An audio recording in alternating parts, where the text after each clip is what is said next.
Hey mga sis! Good evening! Ang ating lulutuin ngayon for dinner, ayan. Please look for the captions mga sis. Ito po ang lahat ng ingredients na kakailanganin natin sa ating spaghetti. Special na spaghetti. Ayan, at may hotdog tayo, bacon strips, pasta at siyaw Italian sauce po ito na makikita sa Gaisano Metro cheese. Ang nagpapasarap ay white onions and bawang. Okay, let's get started. Paspas na ba ang lola? Okay. Ayan, sa nakikita nyo, inuuna ko nagluto ang sauce. Second, yung pasta. Para pag naluto na ang pasta, ay malambot pa siya. Ganyan. Nindot pa kayo yung grano ba kaysa mag-uga na siya bitaw. So, uunahin ko talaga ang sauce pagluto para fresh yung pasta. Kami lang dalawa naman ni Angel ang kakain dito dahil ay yung isa kong anak ay pumunta ng Samgyupsal kasama ng kanyang mga friends, classmates. Ayan. Ito pong ko ay naubos talaga ni Angel. Ayan, kami lang naman dalawa ang kakain nito mga sis at may sobra pa pag kinabukasan.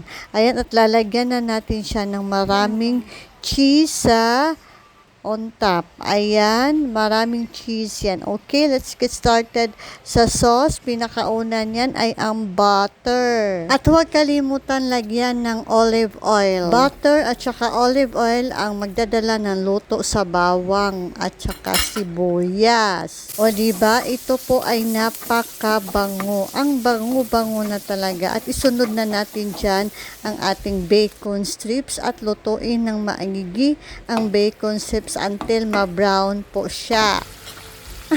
Diba? Nahirapan ang lola nyo. Siya lang naman mag-isa nagluto. Ayan, pagkaluto ng bacon, isunod na natin yung ating hot dogs. At napakasarap ng tingnan. Halo-haloin na natin yan until ma-brown sila at maluto.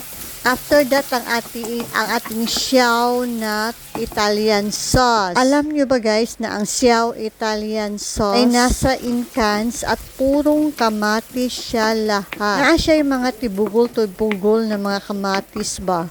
Yan ang magpapasarap sa spaghetti ni lola mo. Ayan, at isunod na natin yung ketchup. Dahil gusto na magpula-pula, ayan. Ini-add ko na din yan doon sa may small amount na spaghetti sauce na din yan at nilagyan ko na. At inilagay ko na din cheese para halo-halo na yan lahat. Di po nagtagal ay naluto na ang ating sauce at napakadali ilang. Isunod na natin itong ating pasta. Okay, lutuin ang pasta as per instructions. Magpainit lang ng tubig at saka lagyan ng oil at asin para magkalasa ang inyong pasta. Ayan, at 8 minutes lang po yan lulutuin ayon sa akin. Hindi ko alam sa inyo.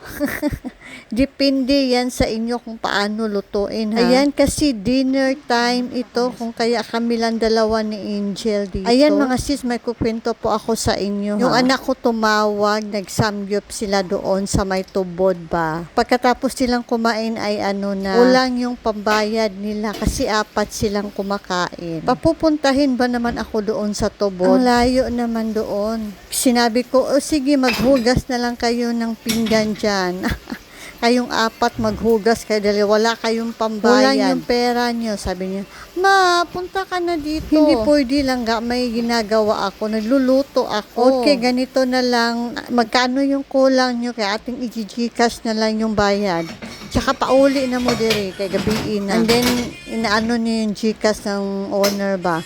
And then, buti na lang may Gcash pa ako na na may amount pa ako sa Gcash. Kaya, ayun, binayad ko ng Gcash yung yung owner. Doon po ako nagbayad sa Gcash, yung kulang nila na 500 plus. Kumain ba naman ng balig 900 300 lang naman yung money nila, mga 400. At ayun, buti na lang hindi naghugas ng mga pinggan doon. Nagpagahi-gahi man ko guys. Ko bahala mo di magkuan mo, magbayad mo dyan. Bahala kayo dyan. Mga undi ay ta guys, ilisan daw kuno-kuni yan nag-abot. Nahala, pauli na mo dire, naghuman ako bayad sa Gcash. So later on, naabot ang akong anak ngisi. Gatuon niya nga 199 silang upat. Langga, wa man nimo gamita imuhang pagkamat subject. 199 mo each, dili kamo ng upat 199. Mo yati alakansi ng insik ana. Okay? Mao to akong istorya guys, oy mga unta. Babu. Thank you for watching. Follow for more.